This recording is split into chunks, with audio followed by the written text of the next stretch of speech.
ونؤمن به ونتوكل عليه ونعوذ بالله من شرور أنفسنا ومن سيئات أعمالنا من يهده الله فلا مضل له ومن يضلل فلا هادي له وأشهد أن لا إله إلا الله وحده لا شريك له وأشهد أن سيدنا مولانا محمدا عبده ورسوله صلى الله تعالى عليه وعلى آله وأصحابه وبارك وسلم تسليما كثيرا كثيرا أما بعد فأعوذ بالله من الشيطان الرجيم بسم الله الرحمن الرحيم سأل سائل بعذاب واقع للكافرين ليس له دافع من الله ذي المعارج تعرج الملائكة والروح إليه في يوم كان مقداره 50,000 سنة فاصبر صبرا جميلا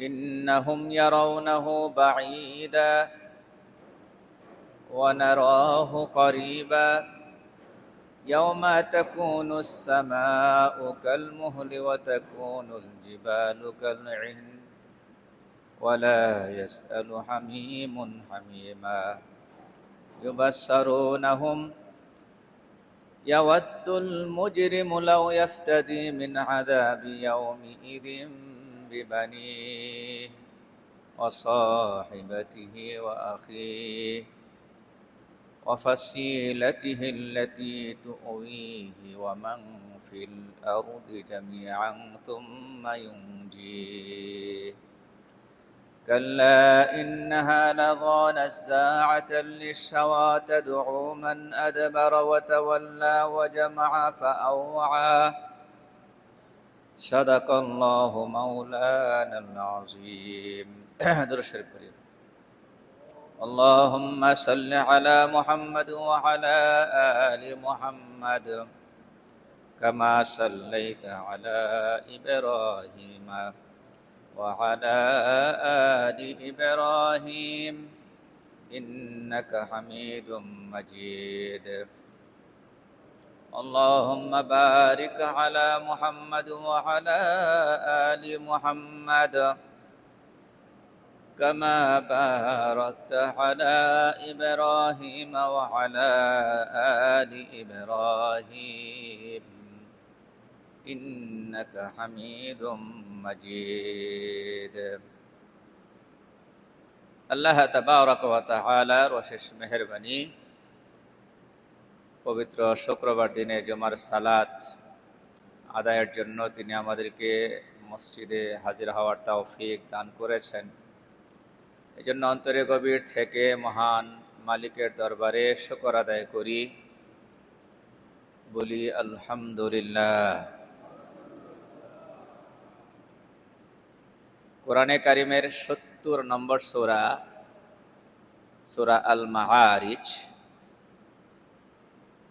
এর প্রথম দিকের আয়াতগুলো ১৮টি আয়াত আজকে তিলাওয়াত করেছি। আল্লাহ তাআলা যদি তৌফিক দেন তাহলে এই আয়াতগুলোর সারসংক্ষেপ কিছু বিষয়, কিছু কথা আলোচনা করব ইনশাআল্লাহ। ওমা তাওফীকি ইল্লা বিল্লাহ।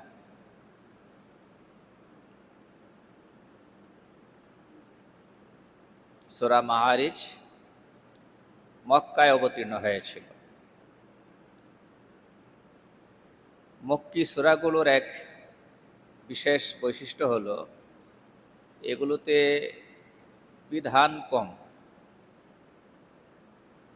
শরীয়তের যে বিভিন্ন বিধান আছে, হুকুম আহকাম আছে, সালাত, যাকাত, হজ, এরকম যে বিধানগুলো আছে এগুলো মক্কি সূরাগুলোতে কম এসেছে। মাদানী সূরাগুলোতে বেশি এসেছে। মাক্কি সূরাগুলোতে এসেছে বেশিরভাগ বিষয় হলো ঈমান সংক্রান্ত। ঈমান সংক্রান্ত ঈমান আনয়ন করাটা এটা হলো সবচেয়ে গুরুত্বপূর্ণ এবং বুনিয়াদি বিষয়। এটা হলো ফাউন্ডেশন। মক্কি সমস্ত সূরাগুলোর মধ্যে এই ধরনের বিষয়গুলো আসছে। তাওহীদের কথা আসছে, রিসালতের কথা আসছে, আখিরাতের কথা আসছে। এগুলো ঈমান সংশ্লিষ্ট মৌলিক বিষয়। সূরা মাআরিজ এর ভেতরে আসছে হলো আখিরাত সংশ্লিষ্ট কথা, বিশেষ করে কিয়ামত দিবস সম্পর্কে কথা। প্রথমে একটু তরজমা করি এবং সংক্ষিপ্ত তাফসীরও সাথে থাকবে। সাআলা সাইলুম বিআযাবিন ওয়াকি', এক প্রার্থনাকারী প্রার্থনা করেছে আযাব বিষয়ে, যে আযাব সংঘটিত হবে।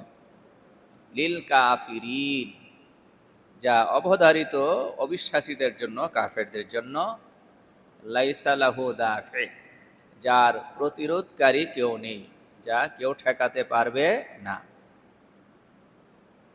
মিনাল্লাহি দিল মাহারিজ, সেই আযাব অবধারিত আল্লাহ তাআলার তরফ থেকে, যে আল্লাহ তাআলা সোপান সমূহের মালিক, আরোহণ করার পথ সমূহের মালিক। মাআরিজ মি'রাজ এর বহুবচন সিঁড়ি, উপরে ওঠার, উপরে আরোহণ করার যে সিঁড়ি থাকে, আজকালের লিফট সহ যত রকমের উপায় আছে উপরে আরোহণ করার, এগুলোকে আরবিতে বলা হয় মি'রাজ, বহুবচন মাআরিজ। এর আরেক তাফসীর হচ্ছে সুমহান মর্যাদা সমূহের অধিকারী যে আল্লাহ, সেই আল্লাহর পক্ষ থেকে আযাব। সিঁড়ি হলেও ঠিক আছে, উপরে আরোহণ করার জন্য, ফেরেশতারা আরোহণ করার জন্য উপরে অনেক রকমের ধাপ, অনেক রকমের কুদরতি বা আমরা দেখি না এরকম অদৃশ্য কি আছে, সোপান সিঁড়ি আছে। সেগুলোর মালিক কে? আল্লাহ। কাফেরদের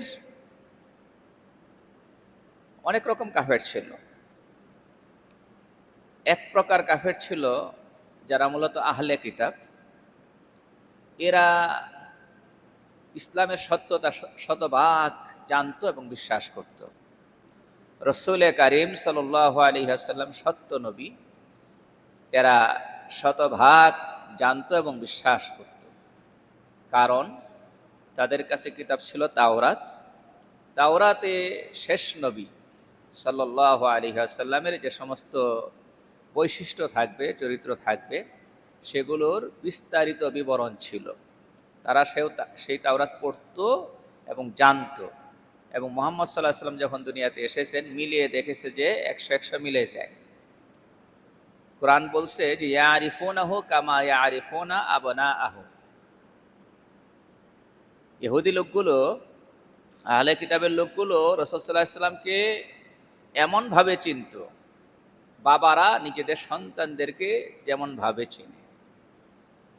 কোনো বাবা নিজের সন্তানকে চিনতে ভুল করে না। চিনতে ভুল করে নাকি? বুঝতে পারে, চিনতে পারে। একেবারে যেভাবেই থাকুক, যে হালতে থাকুক, নিজের সন্তান যে নিজের সন্তান এটা বুঝতে পারে।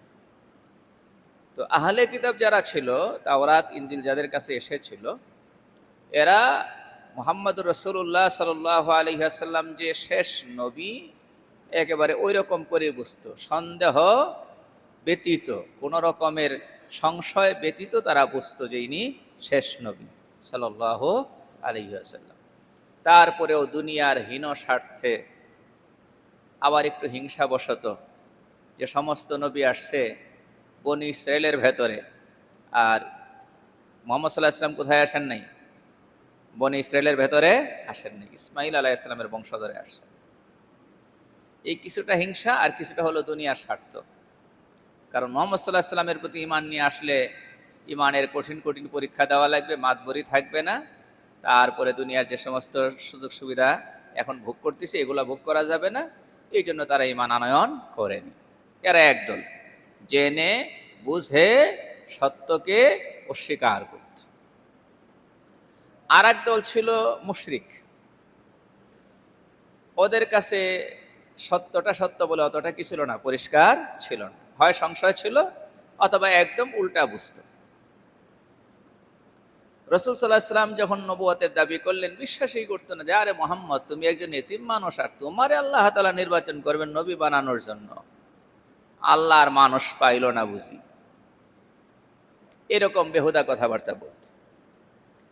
এবং রাসূল সাল্লাল্লাহু আলাইহি ওয়াসাল্লাম যখন বিভিন্ন কথা শোনাতেন, ওহির কথাগুলো শোনাতেন যে কিয়ামত সত্য, আল্লাহকে মানলে আল্লাহ তাআলা পুরস্কার দিবেন দুনিয়াতে আখেরাতে, না মানলে শাস্তি দিবেন দুনিয়াতে আখেরাতে। এই শাস্তির কথাগুলো শুনলে ওরা বিদ্রোহ করে এবং অস্বীকার করে বলতো, আরে বলো তো শাস্তি, যদি আল্লাহ দিতেই চায় দিয়ে দেখ, দুনিয়াতেই দিয়ে দেখ, ওটা ওরা বলত। তো আল্লাহ তাআলা বলছেন যে ওরা শাস্তি চায়, শাস্তি আসবে আসবে, শাস্তি আসবে আসবে। নগদ দুনিয়াতে কখনো আসে কখনো আসে না, কখনো আসে কখনো আসে না। কার ইচ্ছার উপর? আল্লাহর ইচ্ছার উপর। তবে একটা শাস্তির দিন নির্ধারিত আছে, সেটা কেউ ঠেকাতে পারবে না, সেটার কথাই আল্লাহ পাক এখানে বলেছেন। আর এই দিনটা কেমন হবে একটু ধারণা দেওয়া হয়েছে, ফি ইয়াউমিন কানা মিকদারুহু 50 আলফা সানাহ। সেই শাস্তিটা যেদিন আসবে, এই দিনটা একটা দিনেই হবে, তবে ওই একটা দিন দুনিয়ার হিসাবে 50,000 বছরের সমান। কত? 50,000 বছরের সমান একটা দিন। চিন্তা করতে পারছেন? দিন একটা। সব জায়গায় কোরআন একদিনের কথাই বলছে, মালিকি ইয়াউমিদ্দিন, বিচার দিবসের মালিক। দিবস কয়টা? একটা। তবে দুনিয়ার হিসাবে 50,000 বছরের সমান। সূরা সাজদায়, সূরা সাজদায় আল্লাহ তাআলা বলছেন তার পরিমাণ হবে 1000 বছর। কত বছর? 1000 বছর। মিম্মা তাউদ্দুন, তোমাদের গণনার 1000 বছর। তো দুই রকম হয়ে গেল না বক্তব্য? সূরা মাআরিজে আল্লাহ পাক বললেন 50,000 বছরের সমান কিয়ামত দিবস, বিচার দিবস।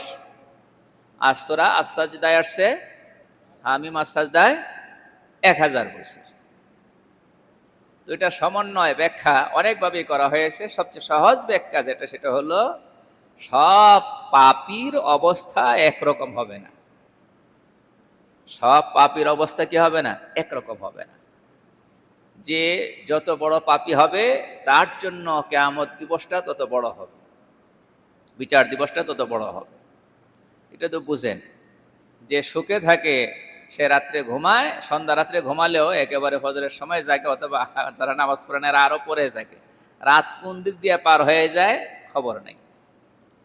আর যার কোনো বিপদ পড়েছে, রাত পোহালে তারপরে সে বের হয়ে এক জায়গায় যাওয়া লাগবে।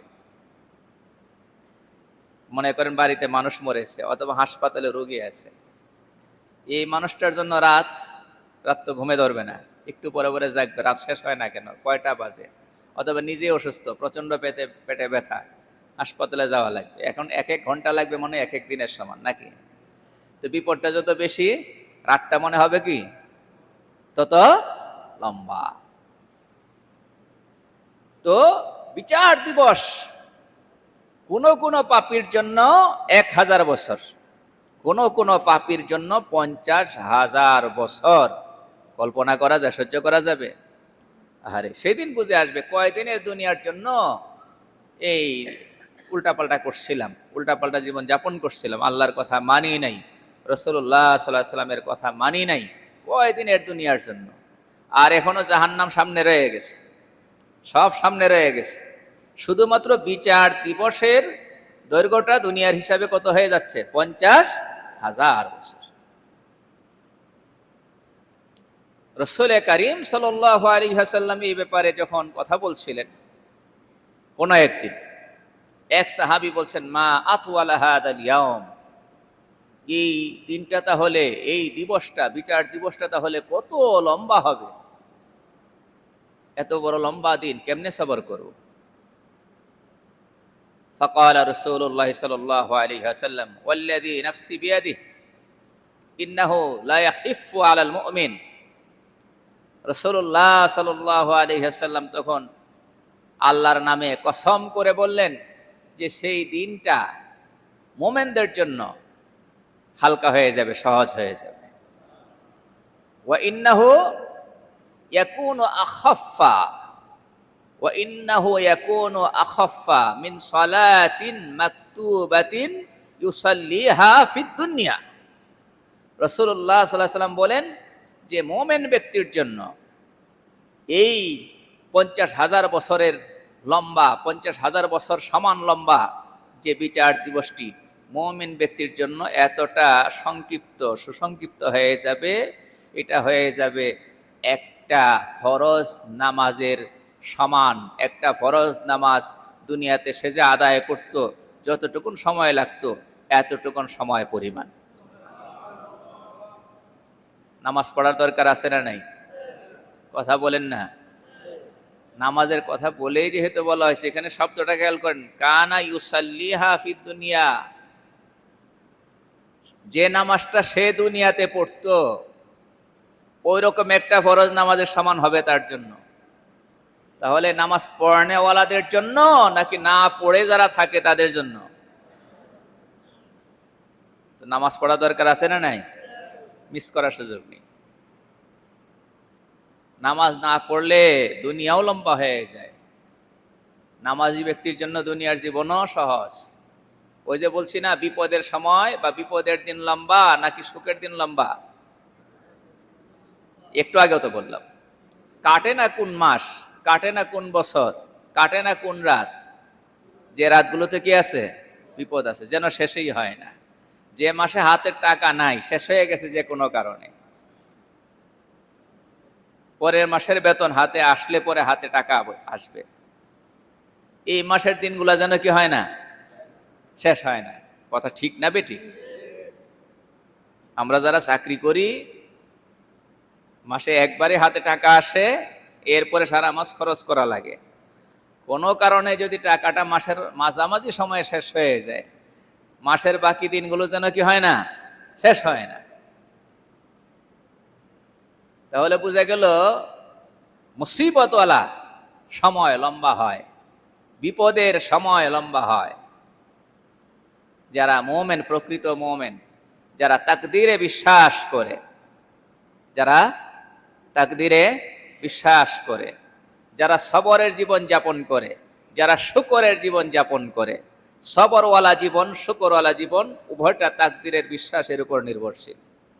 যে তাকদীরের উপর, আল্লাহর ফয়সালার উপর যত বেশি বিশ্বাস করতে পারে সে তত বেশি সবরওয়ালা হয় এবং শুকরওয়ালা হয়। এই বিষয়ে খুবই গুরুত্বপূর্ণ একটা আলোচনা গত সপ্তাহে হয়েছিল। যারা শুনেছেন তো শুনেছেন, আর এই যে এখানে রেকর্ড হয় না, এটা আপনাদের জন্যই করা হয়। এই বাস্তব আওয়াজটা, এখানে যে আওয়াজটা হচ্ছে, আমাদের জানেন সাউন্ড সিস্টেম একটু সমস্যা আছে, এখানে আওয়াজটা অনেকেই ক্লিয়ারলি বুঝতে পারেন না, কিন্তু এই রেকর্ডের আওয়াজটা আলহামদুলিল্লাহ নয়েজ মুক্ত হয়, পরিষ্কার বোঝা যায়। কেউ একটা বয়ান শুনলে বুঝতে পারবে। এটা আপনাদের জন্য করা হচ্ছে, এখানে অন্য কোনো কমার্শিয়াল চিন্তা কারণে। এখানে কথা বুঝতে পেরেছেন? মাঝখান দিয়া বললাম, সবরওয়ালা আর শুকরওয়ালা জীবন যে যাপন করে, বিপদ তো সবারই আসে, তার বিপদের ভেতরেও একটা আত্মিক শান্তি সে অনুভব করে, যার ফলে ওই মানুষটার মতো হয় না বিপদে যার সময় লম্বা হয়ে যায়, যেন শেষ হয় না, যেন কাটে না, ওই রকম হয় না। স্বাভাবিকভাবেই সে দুনিয়ার জীবন যাপন করে। তাহলে নামাজ হলো ইমানের গুরুত্বপূর্ণ একটা আপনার বলতে হবে আলামত। আপনার ভিতরে যে ইমান আছে, এটার গুরুত্বপূর্ণ আলামত হলো আপনার মধ্যে কি আছে? সালাত আছে, নামাজ আছে। তো এই নামাজটা যদি শুরু করি, তাহলে কিয়ামত দিবস এবং বিচার দিবসটা শুধু এই শর্ট হয়ে যাবে তা না, দুনিয়ার জীবনও সংক্ষিপ্ত হবে। সংক্ষিপ্ত হবে মানে ওই বিপদওয়ালা মানুষের যেমন দীর্ঘ হয়ে যায়, আপনারটা অতটা কি হবে না? দীর্ঘ হবে না, স্বাভাবিকই থাকবে ইনশাআল্লাহ। ফাসবির সাবরান জামিলা। আল্লাহ তাআলা নবীজিকে বলছেন, নবী, এই কাফের মুশরিকদের উল্টা পাল্টা কথায় প্রভাবিত হবেন না। ওরা যে বিদ্রুপ করে আপনাকে বলে যে মুহাম্মদ তোমার কথা সত্য হলে আযাব কেন আসে না, ওরা যে তাড়াহুড়া করে আযাবের জন্য, ওই সমস্ত কথায় প্রভাবিত হয়ে বদদুয়া করেন না, অধৈর্য হয়ে যায়েন না যে বিপদ আল্লাহ আসলে কেন দিচ্ছে না, ওদেরকে শাস্তিটা আল্লাহ কেন দিচ্ছে না, অধৈর্য হেন না। আপনি আপনার দায়িত্ব পালন করতে থাকেন। ফাসবির সাবরান জামিলা, আপনি উত্তম ধৈর্য ধারণ করুন। ইন্নাহুম ইয়ারাউনাহু বাঈদা ওয়া নারাহু করিবা। ওদের কাছে মনে হচ্ছে আল্লাহর যে আযাব, প্রতিশ্রুত আযাব, এটা মনে হয় অনেক দূরের বিষয়, অনেক দূরের ব্যাপার। আল্লাহ বলেন আমি তো কাছেই দেখছি, যে জিনিসটা হবেই হবে সেটা তো দূরে হলেও কাছে, যে জিনিসটা হবেই হবে সেটা কি দূরে হলেও কি কাছে। মা হুয়া আতিন ফাহুয়া করিব, যা হবেই সেটা দূরে থাকে না, সেটা যেন কি কাছে। ইয়াওমা তাকুনুস সামাউ কাল মুহলি ওয়া তাকুনুল জিবালু কাল ইহনি ওয়া লা ইয়াসআলু হামিমুন হামিমা ইউবাশশারুনাহুম। এরপরে আল্লাহ তাআলা কিয়ামত যখন সংগঠিত হবে এর কিছু বিশেষ আলামত বলছেন বা অবস্থা বলছেন, যে এই যে আকাশ, এত সুন্দর আকাশ, নীল আকাশ, এই নীল আকাশ নিয়ে কত সাহিত্য, কত কবিতা মানুষ লিখেছে, রচনা করেছে আকাশের সৌন্দর্য নিয়ে। আল্লাহ বলছেন এই আকাশ এরকম থাকবে না, এই আকাশটা হয়ে যাবে তেলের তলানির মতো কালচে, এত সুন্দর থাকবে না। এরপরে ওয়াতাকুনুস সামাউ কাল মুহলি ওয়াতাকুনুল জিবালু কাল ইহনি। আর পাহাড়গুলো, পাহাড় বলতে আমাদের দেশের মানুষ পাহাড় আমরা কমই দেখি, কমই বুঝি। আমাদের দেশে পাহাড় আছেই বা কয়টা? এই চট্টগ্রামে কিছু আছে, সীমিত। এই পৃথিবীকে আল্লাহ পাক স্থির রেখেছেন পাহাড় দিয়া। মানুষ বলে পাহাড়ের মতো অটল অবিচল, পাহাড় অটল থাকে অবিচল থাকে, শুধু তা না, পাহাড় এই পৃথিবীকে স্থির রাখে। পাহাড় এই পৃথিবী কি রাখে? স্থির রাখে। আজকাল পরিবেশ বিজ্ঞানী যারা আছে তারাও মানুষদেরকে সতর্ক করে, সাবধান, পাহাড় কাটবেন না, পাহাড় কাটবেন না, পাহাড় কাটলে ভূমিকম্প বেশি হবে, এই হবে সেই হবে। এর মানে আল্লাহ তাআলা পাহাড়গুলোকে কোরআনের ভাষায় এটা পেরেক, পেরেক দিয়া, যেমন কোনো কিছু একটা তক্তাকে আপনি পেরেক দিয়ে আটকালে এটা স্থির থাকবে, নড়বে না। তো এই পৃথিবী যেন স্থির থাকে, শান্ত স্বাভাবিক থাকে, এটার জন্য আল্লাহ পাক পাহাড়গুলোকে পেরেকের মতো মেরে দিয়েছেন। কঠিন জিনিস, শক্ত জিনিস, অটল অবিচল জিনিস। আবার কোরআন বলছে যে এই পাহাড়গুলো, সারা দুনিয়া সব পাহাড় আমরা তো আর দেখিনি, পাহাড়গুলো অনেক রঙের হয়, কোনোটা হচ্ছে সাদা, কোনোটা হচ্ছে লাল, কোনোটা নিকশ কালো, গরাবিব সুদ। এই বিভিন্ন রকমের পাহাড়ি সবগুলো যখন এই প্রচন্ড ভূমিকম্প দুনিয়া ব্যাপী হবে, চূর্ণ বিচূর্ণ হয়ে তুলার মতো উঠতে থাকবে। বিভিন্ন কালারের পাহাড়গুলো যখন উঠবে, এগুলো রঙিন তুলার মতো দেখা যাবে। ওয়াতাকুনুল জিবালু কাল ইহন, সব শেষ, তছনছ হয়ে যাবে। ওয়ালা ইয়াসআলু হামিমুন হামিমা। অন্তরঙ্গ বন্ধু, জিগরি দোস্ত মানুষ বলে না, অন্তরঙ্গ বন্ধু, এক বন্ধু আর এক বন্ধুকে জিজ্ঞাসা করবে না, ভাই তোমার অবস্থা কি, তুমি কেমন আছো, এইটুক জিজ্ঞাসা করার মতো অবস্থাও তার কারো থাকবে না। সবাই নিজেকে নিয়ে এতটা চিন্তিত থাকবে, নিজেকে নিয়ে এতটা ব্যস্ত থাকবে, যে চোখের সামনে আর এক বন্ধু আসছে, যে বন্ধু ছাড়া কোনো কিছু দুনিয়াতে ভাবতে পারতো না, ওই বন্ধুর অবস্থাটাও জিজ্ঞাসা করবে না। ইউবাশশারুনাহুম, এমন হবে না যে কারো সঙ্গে কারো দেখা হবে না। আল্লাহ বলছেন সবার সঙ্গে সবার দেখা হবে। ইউবাশশারুনাহুম, পরস্পরকে পরস্পরের দৃষ্টিগোচর করে দেব, সবাই সবাইকে দেখবে। তারপরেও কেউ কাউকে জিজ্ঞাসা করবে না যে তোমার অবস্থাটা কেমন, তুমি কোন হালতে আছো আজকে। হাসপাতালের রোগীরাও কিন্তু একজন আর একজনকে জিজ্ঞাসা করে আপনার অবস্থাটা কেমন, আপনার অবস্থাটা কেমন। হাসপাতালের রোগীরাও একে অপরকে জিজ্ঞাসা করে। কিন্তু সেই দিনের বিপদটা এমন হবে, কেউ কাউকে জিজ্ঞাসা করবে না। এরপরের কথাগুলো আরো ভয়ঙ্কর। ইয়াওয়াদুল মুজরিমু লাউ ইফতাদি মিন আযাবি ইয়াউমিইযিম বিবানিহি ওয়া সাহিবাতিহি ওয়া আখিহি ওয়া ফাসিলাতিহি আল্লাতী তুওয়িহি ওয়া মান ফিল আরদি জামিআন সুম্মা ইউনজি। যদি সুযোগ থাকতো তাহলে প্রত্যেকেই চাইতো যে আমার মুক্তির জন্য, আমার মুক্তির জন্য আমার সন্তান, আমার স্ত্রী, আমার ভাই, আমার গোষ্ঠী জ্ঞাতি যারা আমাকে দুনিয়াতে সাপোর্ট দিত বিপদের সময়, এই সবাইরে দিয়া আমার মুক্তির যদি ব্যবস্থা হয়, তাহলে সবাইরে দিয়া আমার মুক্তির ব্যবস্থা করব। মুক্তিপণ হিসাবে আমার সন্তান, আমার স্ত্রী, আমার ভাই, প্রাণের ভাই, আমার গোষ্ঠী জ্ঞাতি সবাইকে, ওয়ামাং ফিল আরদি জামিআহা, পৃথিবী শুদ্ধ সকল মানুষকে দিয়া একা আমি যদি বেঁচে যেতে পারতাম, সবাইকে মুক্তিপণ হিসেবে দিয়া আমি বেঁচে যেতাম, চিন্তা করছেন কথাটা কতটা নিষ্ঠুর? ব্যাপারটা কতটা নিষ্ঠুর। দুনিয়াতে যদি কোনো বাবা নিজে বাঁচার জন্য সন্তানকে কি করে, হত্যা করে, তাহলে কি বলা হবে? বাবা কতটা নিষ্ঠুর। আর কিয়ামত দিবসের চিত্রটা আল্লাহ পাক এইভাবে করে এখানে এঁকেছেন যে সুযোগ যদি থাকতো, সেটা তো সম্ভব হবে না। সেখানে সুযোগ থাকলে প্রত্যেকেই নিজের চিন্তাটা এমন ভাবে করবে যে নিজের মুক্তির জন্য নিজের কলিজার টুকরা সন্তান থেকে শুরু করে পৃথিবী সুদ্ধা সমস্ত মানুষগুলোকে মুক্তিপণ হিসাবে পেশ করে হলেও নিজে বাঁচার চেষ্টা করবে। এতটাই এনাফসিওয়ালা দিন সেটা হবে। আর আজকে আমরা কার জন্য নিজের আখেরাত নষ্ট করতেছি?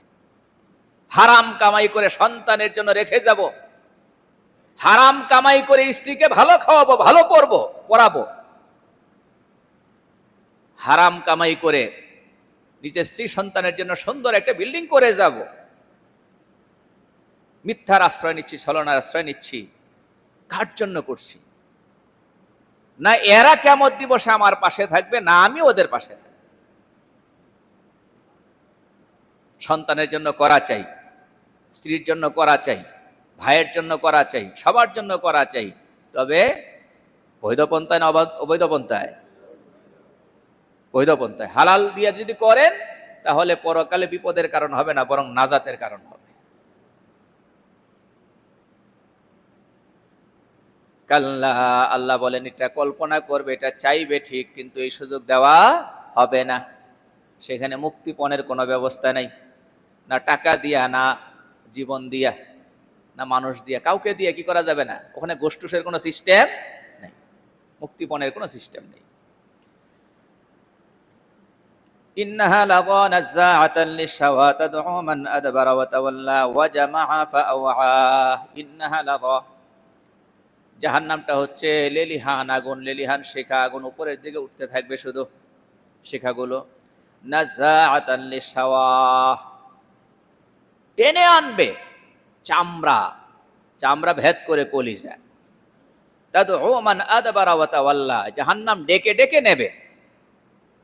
কাদেরকে ডেকে ডেকে ডেকে নেবে? মান আদবারা, দুনিয়াতে যারা আল্লাহর ডাক শোনে, পৃষ্ঠ প্রদর্শন করেছিল, আজান দেয় মসজিদে আসার জন্য, উল্টা যায় মসজিদের বিপরীত দিকে।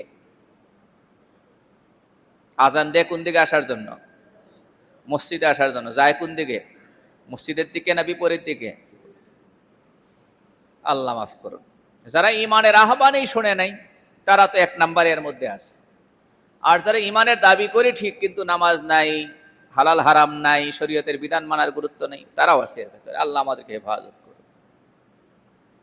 ওয়া জামাআ ফাআওয়া, সম্পদ কামাই করেছে আর সেটা সঞ্চয় করে রেখেছে। সম্পদ কামাই করেছে, সঞ্চয় করে রেখেছে, এদেরকেও টাকা হবে।